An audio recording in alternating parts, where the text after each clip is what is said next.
Psychology क्या सिर्फ mind को समझना है या बिहेवियर को? सच क्या है? चलो सिंपल वे में समझते हैं। साइकोलॉजी एक साइंटिफिक स्टडी है बिहेवियर और माइंड की। फ्रॉइड कहते हैं अनकॉन्शियस माइंड सबसे पावरफुल होता है। माइंड के 3 लेवल होते हैं, कॉन्शियस, सबकॉन्शियस और अनकॉन्शियस। हिडन थॉट्स रहते हैं। कॉग्निटिव साइकोलॉजी कहती है हम सोच के रिएक्ट करते हैं और गेस्टल्ट बोलते हैं whole is greater than sum of parts. Humanistic psychology कहता है हर इंसान ग्रोथ के लिए बना है और अपनी बेस्ट वर्जन बन सकता है। कुछ रियलिटी होती है एक्चुअल और कुछ होती है जो हम परसीव करते हैं। दोनों अलग हो सकती हैं। साइकोलॉजी क्या एक प्योर साइंस है या नहीं?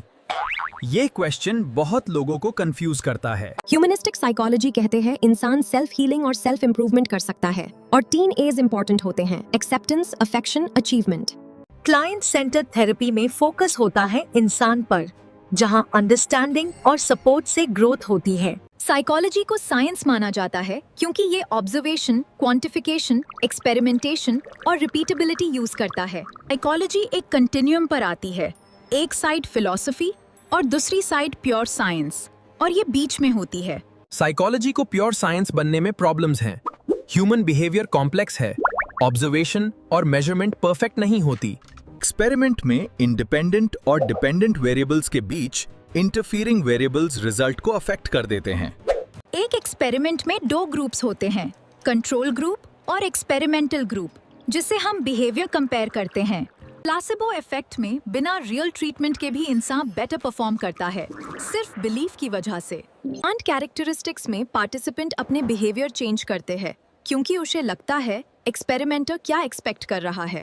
साइकोलॉजी मेथड्स के हिसाब से साइंस है, लेकिन सब्जेक्ट मैटर की वजह से प्यूरे साइंस नहीं बन पाती। साइकोलॉजी सोशल साइंस का पार्ट है जो ह्यूमन बिहेवियर को समझने की कोशिश करती है। साइकोलॉजी इंडक्टिव मेथड यूज करती है, यानी पर्टिकुलर से जनरल कंक्लूजन तक पहुंचती है। सोशियोलॉजी ग्रुप्स को स्टडी करते हैं, जबकि साइकोलॉजी इंडिविजुअल बिहेवियर पर फोकस करती है। डिटर्मिनिज्म कहता है हेयर बिहेवियर के पीछे एक कॉज होता है, कुछ भी रैंडम नहीं होता। साइकोलॉजी सिर्फ थ्योरी नहीं है, इसके पीछे स्ट्रॉन्ग साइंटिफिक प्रिंसिपल्स भी होते हैं। मैकेनिज्म कहता है बिहेवियर एक मशीन की तरह काम करता है, जहां हर एक्शन का एक क्लियर कॉज होता है। मोनिज्म कहता है सब साइंसेज एक ही बेस से जुड़े हैं और साइकोलॉजी भी उनका एक पार्ट है। ऑपरेशनलिज्म कहता है एक्सपेरिमेंट से पहले हर वेरिएबल को क्लियरली डिफाइन करना जरूरी होता है। जैसे एंजाइटी एक आईवी हो सकती है जो टास्क परफॉर्मेंस यानी डीवी को अफेक्ट करती है। साइकोलॉजी दूसरे सब्जेक्ट से आइडियाज बोरो करती है और अपने रिसर्च में यूज करती है। साइकोलॉजी एक इंटरडिसिप्लिनरी फील्ड है जो अलग-अलग एरियाज के साथ मिलकर काम करती है। इसलिए साइकोलॉजी में हाइब्रिड ब्रांचेस होती हैं, जैसे क्लिनिकल, एजुकेशनल और इंडस्ट्रियल साइकोलॉजी।